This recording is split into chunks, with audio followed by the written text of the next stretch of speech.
Bonjour, aujourd'hui on va revenir sur la décomposition polaire. En fait, on va en avoir une interprétation géométrique avec, concernant l'existence, on va dire une preuve géométrique, et concernant l'unicité, on va dire une interprétation géométrique de l'unicité. Alors voilà, je rappelle le théorème.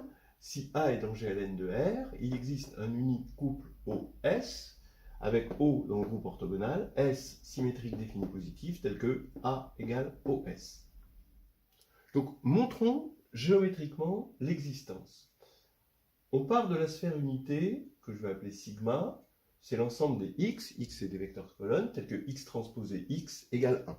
Donc ça nous fait bien la somme des xi carré, petit xi carré égale 1. Je vais regarder ce qu'on peut appeler A-1 appliqué à sigma, c'est-à-dire l'ensemble des A-1 x où x appartient à sigma. Comme A est inversible, je peux le faire. Et je l'appelle E. L'équation de E, c'est l'ensemble des y de cette forme-là. Comme x est égal à AY, eh bien, et vérifie cette équation, eh bien, on n'a pas de mal à se convaincre que y va vérifier cette équation, c'est-à-dire celle-ci. Bien.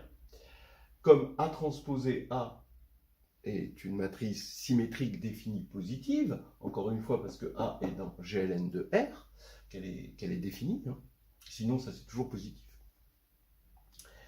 Alors, je dis que E est un ellipsoïde, c'est-à-dire, c'est, disons, dans une nouvelle base, ça va être diagonalisable en base orthonormée, et donc la forme quadratique ici qui définit la quadrique, eh bien, va pouvoir s'écrire avec que des termes diagonaux, d'après le théorème spectral, et donc sous la forme, dans une autre base, somme de i égale 1 à n de lambda i, zi carré égale 1. Avec les lambda i strictement positifs, ce sont les valeurs propres ici.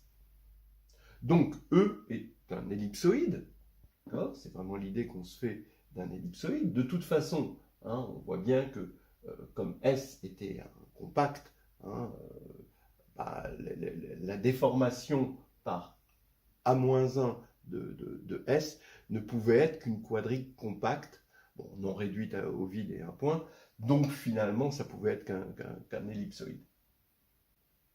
Voilà une autre interprétation un peu plus géométrique. Donc maintenant, je fixe EI, une base orthonormée qui définisse des axes principaux de E. Ça veut dire que mon vecteur Y, dans la base, écrit dans la base EI, d'accord, va vérifier ceci, parce que EI, ça va être une base orthonormée de diagonalisation de A transposé A. Voilà ce que, bon, ça va définir les axes principaux de E. Donc il faut bien voir que ces axes principaux, c'est ce qui va généraliser pour l'ellipse le petit axe et le grand axe. Voilà. Ce sont les axes dans lesquels l'ellipsoïde s'écrit de façon comme ceci. Ce sont les axes orthogonaux dans lesquels l'ellipsoïde s'écrit de façon diagonale, comme ceci. Hein, donc sans terme ZI, ZJ, en quelque sorte. C'est ce que j'appelle diagonale. Alors attention, hein, ce n'est pas unique. Par exemple, si on prend pour l'ellipsoïde un cercle, tout base orthonormée va être un système d'axes principaux, hein, du cercle. Et dans le cas opposé, si les lambda i sont tous distincts, alors la diagonalisation se fait sur des axes propres, et forcément, là, les axes sont uniques.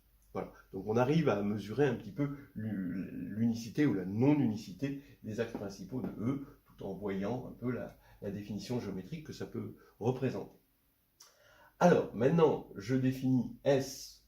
Bon, je le définis directement matriciellement, c'est-à-dire que normalement je devrais définir un endomorphisme, mais comme on a une base canonique, voilà. Alors S tel que SEI égale racine de lambda i EI, ça je peux le faire. Donc ça définit bien, d'accord, un endomorphisme, donc une matrice S.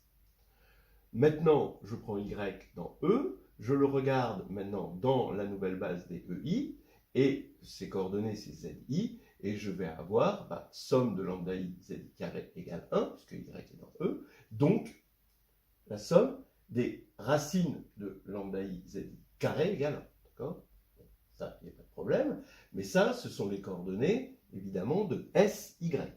Donc, ce que je viens de démontrer, c'est que Y appartenant à E, SY est dans sigma, qui vérifie l'équation, et évidemment que la réciproque est vraie. Donc ici, on a cette égalité. Ce qui veut dire que quand je regarde AS-1 et que je l'applique à la sphère sigma, sigma va être envoyé par S-1 sur E, mais A envoie E sur sigma, puisque A-1 a envoyé sigma sur E. Donc AS-1 laisse fixe la sphère. Mais laisser fixe globalement la sphère, ça revient à conserver la norme. La norme pour les éléments normés de norme 1, mais du coup la norme pour n'importe par linéarité, pour n'importe quel élément. Et conserver la norme, c'est être dans ON. Donc AS-1 est une matrice de ON, et donc A égale OS. On a en gros une preuve géométrique de l'existence qui se résume ainsi. On prend la sphère, on l'envoie forcément sur un ellipsoïde par A-1, et cette sphère peut être envoyée sur, comme un ellipsoïde a des axes principaux, on sait comment envoyer l'ellipsoïde sur la sphère par une matrice ici qui est diagonalisable en base orthonormée, avec des valeurs propres strictement positives, donc dans Sn++. Du coup, on obtient une matrice S dans Sn++, qui diffère de A du stabilisateur d'une sphère, donc d'un élément orthogonal. Voilà, c'est ça, finalement, une vision géométrique de la décomposition polaire. Mais l'unicité se montre plus rapidement, plus élégamment, de façon algébrique, ce qui ne nous empêche pas de l'interpréter de façon géométrique.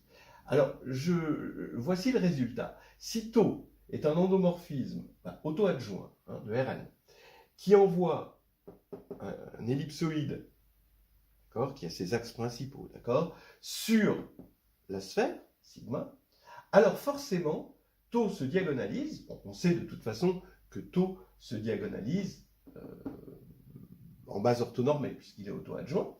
Eh bien, tau se diagonalise sur les axes principaux de E. Voilà, j'ai fait un petit dessin ici. Voilà tau. On veut l'envoyer ici, on est dans le plan, donc de l'ellipse vers le cercle. Voilà, donc on voit bien que c'est possible. Mais si on voulait quelque chose d'auto-adjoint, c'est-à-dire diagonalisable en base orthonormée, c'est-à-dire si on prend une base ici orthonormées qui ne sont pas les axes principaux, eh bien ici, on ne pourra jamais obtenir un cercle. Voilà, je trouve ça assez intéressant. Je ne sais pas si pour vous c'est intuitif ou contre-intuitif, j'en sais rien.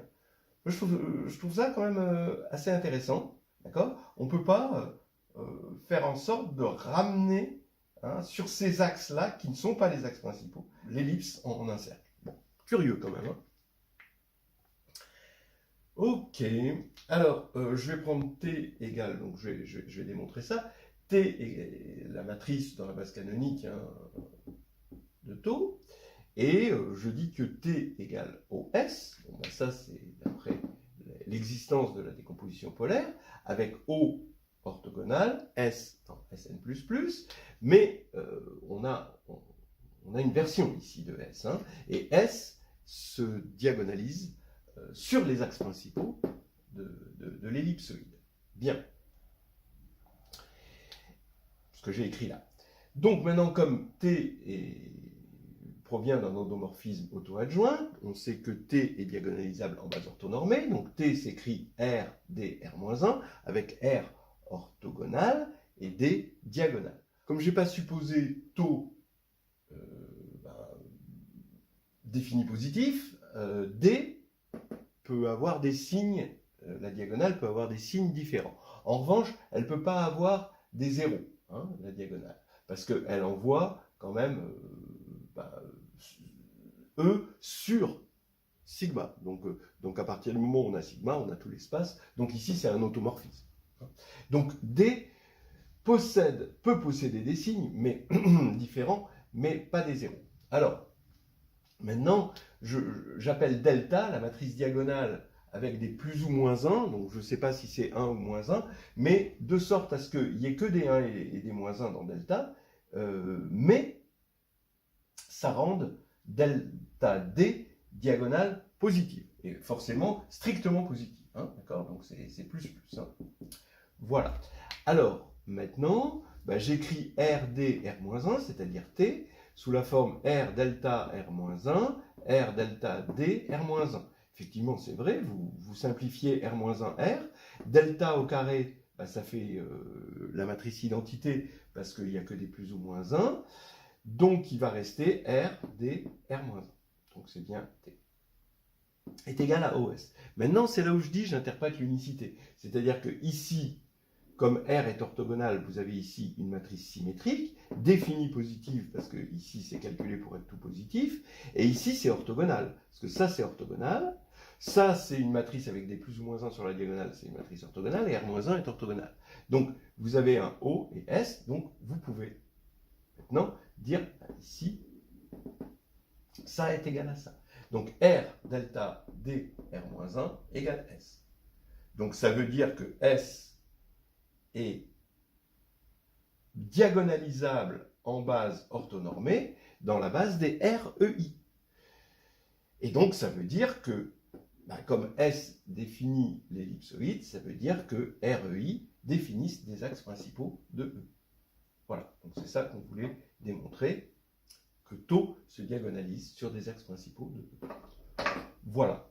Je trouve ça intéressant, hein, comme ça, pour l'esprit, d'imaginer que si on n'est pas sur des axes principaux, eh ben, forcément, on n'obtiendra jamais un cercle.